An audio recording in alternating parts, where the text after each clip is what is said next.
कितनी राशि अभी तक हुई है इस पे और अब आगे क्या इसकी प्लानिंग है, सारा कुछ मेरे पास है। तो अगर आप चाहेंगे तो पूरी डिटेल्स, बहुत लंबी डिटेल्स है, अगर कोई आप बाद में दे दीजिए। जी, मैं बाद में आप तक पहुंचा दूंगी हमारा डिपार्टमेंट।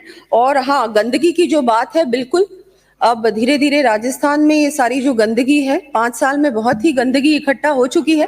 पूरी तरह से प्रयास रहेगा, गंदगी हटेगी, हटनी भी चाहिए। पर्यटन स्थलों का विवरण परिशिष्ट अ पर संलग्न है। खंड 2, जी हाँ, जिला अलवर के प्रमुख पर्यटन स्थलों सरिस्का टाइगर रिजर्व, नीलकंठ महादेव मंदिर, मूसी महारानी की छतरी, रानी का कुआं, बराही माता मंदिर, भरतरी धाम में अमर गंगा नाले का जीर्णोद्धार व अन्य कार्य, नारायणी माता धाम में पर्यटन विकास कार्य एवं मचाड़ी किले का संरक्षण तथा राजा हेमू के पैनोरामा का निर्माण कार्य स्वीकृत किए गए हैं। जिला अलवर के उक्त प्रमुख पर्यटन स्थलों के विकास कार्यों का विवरण परिशिष्ट ब पर संलग्न है। पूरक प्रश्न। मैं आदरणीय मंत्री महोदया जो उप मुख्यमंत्री भी हैं राजस्थान सरकार में, उनसे निवेदन करना चाहूंगा कि आपने जो उत्तर दिया है ये 2022-23 में जो कार्य स्वीकृत किए गए हैं और ज्यादातर इनमें ऐतिहासिक मंदिर हैं, तो कांग्रेस सरकार के समय में ये राशि स्वीकृत की गई है। मेरा आपसे निवेदन है कि अलवर जिले का डिवीजन होने के बाद जितने भी इंडस्ट्रियल एरिया थे अलवर के, चाहे कुसखेड़ा हो, चाहे चौपान की हो, चाहे शाहजहांपुर हो, चाहे नीमराना हो, सब अलग हो गए। अलवर जिला जो वर्तमान में रह गया है, जिसको बनवाने में आपके पूर्वजों का भी बहुत बड़ा योगदान रहा था। जब भी अलवर जिला बना था, अलवर स्टेट बनी थी, इसमें आने वाले समय में कि अलवर में पर्यटन के स्थल हैं, सरिस्का है, सीलीसेड है, और भी बहुत से ऐसे ताल वृक्ष है, वो जगह भी है जहां पांडवों ने अज्ञातवास 1 साल का काटा था।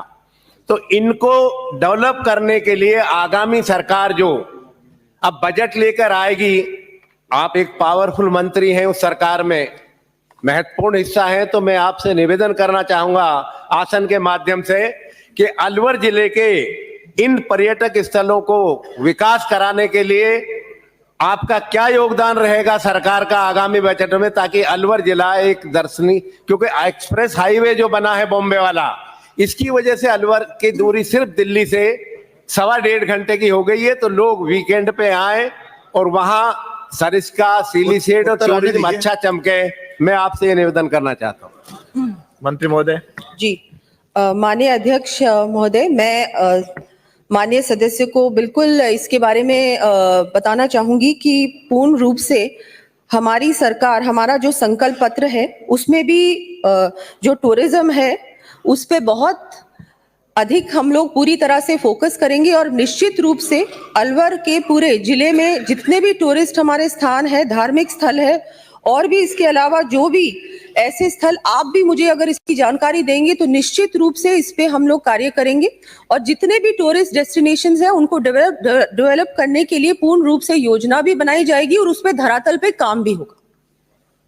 अध्यक्ष महोदय, मंत्री महोदय, आपने यह आश्वासन दिया, इसके लिए तो आपका धन्यवाद। ओमकार सिंह लखावत जब राज्यसभा के सांसद थे और वरिष्ठ नेता थे भारतीय जनता पार्टी के, उन्होंने अलवर में 2 पनोरमा बनवाए थे, भरतरी धाम, धन्यवाद, राजा भरतरी का धाम का बनवाया था, और एक हसन का मेवाती जो कि वो भी इसी में है, इसमें उत्तर में है, अलग से प्रश्न नहीं है। उनके ऊपर ध्यान दीजिए क्योंकि बन तो बड़े खूबसूरत गए हैं, लेकिन अगर उनकी देखरेख ठीक से नहीं होगा, उनको डेवलप नहीं किया जाएगा आगे, तो वो खंडर बन जाएंगे। मेरा आपसे ये निवेदन। जी अध्यक्ष महोदय, बिल्कुल मैं आपको पूरी तरह से आश्वस्त करती हूँ कि ये जो बने थे पैनोरामास, ये भी हमारी सरकार जब थी राजस्थान में उसी समय बने थे। पूर्ण रूप से हाँ, इन 5 सालों में उन पे ध्यान नहीं दिया गया, इसलिए ये आज उनकी हालत है। बहुत दुख की बात है। इस पे पूर्ण रूप से ध्यान देके इनको और भी अच्छा बनाया जाएगा पूरी तरह से ज्यादा टूरिस्ट वहां तक पहुंचे, वहां की फैसिलिटीज और ज्यादा अच्छी हो, उस पे पूर्ण रूप से ध्यान दिया जाएगा। धन्यवाद। माननीय अध्यक्ष महोदय, क्योंकि माननीय सदस्य ने जो क्वेश्चन उठाया काफी महत्वपूर्ण है अलवर के लिए, मैं एक ही बात जानना चाहूंगा, आपने जो राशि इसमें दी है, इसमें कितनी राशि का व्यय हो गया, कितने के टेंडर हो गए, कितनी राशि बाकी है, अभी काम होना बाकी है, एक तो आप ये मुझे बता दें। दूसरा, क्या ये बात सही है कि आपके जो टूरिज्म के जो हमारे स्थल हैं ये शहर के अंदर हैं और वहां शहर में आज जितनी भारी गंदगी छाई हुई है, लगातार पिछले 15 दिनों से सारे समाचार पत्रों में ये चीज छप रही है, तो क्या हम पर्यटन स्थलों को जो डेवलप कर रहे हैं और अखबारों के माध्यम से मौके पे भी जिस प्रकार से गंदगी वहां छाई हुई है, तो बाहर से जो पर्यटक आएंगे तो उन पे क्या मैसेज आएगा? तो आप एक तरफ तो स्मार्ट सिटी की बात कर रहे हैं, एक तरफ सिटी के अंदर आपके टेंडर नहीं हो रहे हैं, तो उस विषय में भी आप कुछ बताना चाहेंगे? प्रश्न माननीय मंत्री महोदय। माननीय अध्यक्ष महोदय, बिल्कुल जो आपने ये बात कही, पूरा विवरण वैसे मैंने हमारे माननीय सदस्य तक पहुंचा दिया है, लेकिन अगर आप कहेंगे तो आपको भी ये पूरा विवरण जो जो कार्य चल रहे हैं तक हुई है इस पे और अब आगे क्या इसकी प्लानिंग है, सारा कुछ मेरे पास है। तो अगर आप चाहेंगे तो पूरी डिटेल्स, बहुत लंबी डिटेल्स है, अगर कोई आप बाद में दे दीजिए। जी मैं बाद में आप तक पहुंचा दूंगी हमारा डिपार्टमेंट। और हाँ, गंदगी की जो बात है, बिल्कुल अब धीरे धीरे राजस्थान में ये सारी जो गंदगी है, 5 साल में बहुत ही गंदगी इकट्ठा हो चुकी है। पूरी तरह से प्रयास रहेगा, गंदगी हटेगी, हटनी भी चाहिए और जनता के साथ मिलकर करेंगे। श्री गणेश गोगरा। धन्यवाद। हो गया। मोदी जी तो 10 साल से झाड़ू लगा देंगे। आश्वासन मोदी जी